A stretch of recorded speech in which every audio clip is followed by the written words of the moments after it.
Hello and welcome to 5-Minute Math.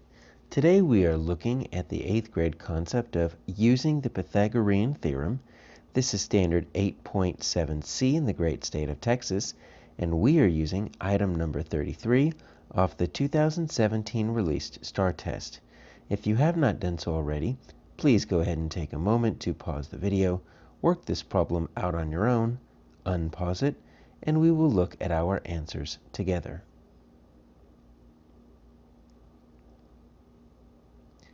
So we've got a basic right triangle here, and as you can tell, they've given us two side lengths. Now these sides have particular names. So the two sides that are connected to our right angle here for this right triangle are called the legs, and then the one that is diagonal, that is always across from that right angle, it always has a special name, hypotenuse. So there's always three sides. The one across the right angle is the hypotenuse. The other two are just the legs. And so we need to find this value of x, and so that should make us think of our Pythagorean theorem. And so what that tells us is that a squared plus b squared equals c squared. It doesn't matter which leg is a squared, which leg is that represents that b squared. That c squared is always the hypotenuse. So here's what that means. That means if you were to take the square, pretend that 12 centimeters is the side length of a square. So it's this area of that square.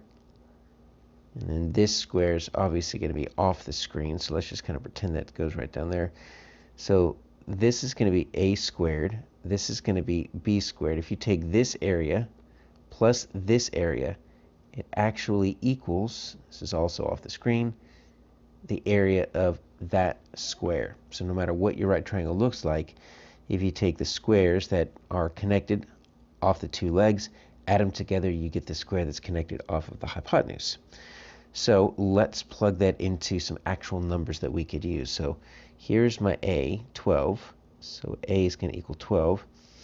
B is going to equal this x that we're looking for, and c is going to equal that 39.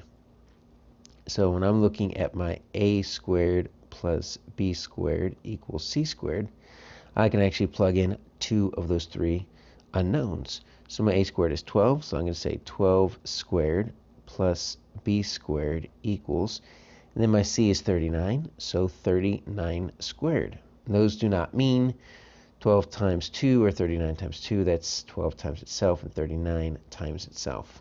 So I know 12 times 12 is 144. Plus b squared equals, I don't know 39 squared, so I'm going to have to actually use my calculator on that. Wow. 1521. 1,521. Now, I need to isolate this variable, so let's just go ahead and subtract 144 from both sides. So that's going to take care of this right here. We left with b squared equals, then 1521 minus 144. That is 1377. All right, so what do I do with this 1377? Well, that's obviously nowhere near any of my answer selections. And as you can tell, I haven't completely isolated the variable. I've got a b squared, but I don't want a b squared. I want a b. So this 1377, right, is this whole square. But I just want the side length of this x right here, not the area of the whole square. So we need to use the inverse operation. So the inverse operation of a exponent like that is going to be the square root. And so I need to take the square root and just get a side length. So I'm going to take the square root of both sides. B is going to equal, and let's use our calculator here. So we've got a square root of 1377. And that is going to be 37.1079. But as you can see, we're just going to go ahead and stop right there. And if you wanted to, you could take each of these numbers and you can square them. You can find which of them is closest to that 1377. That would work as well. But our answer here is A.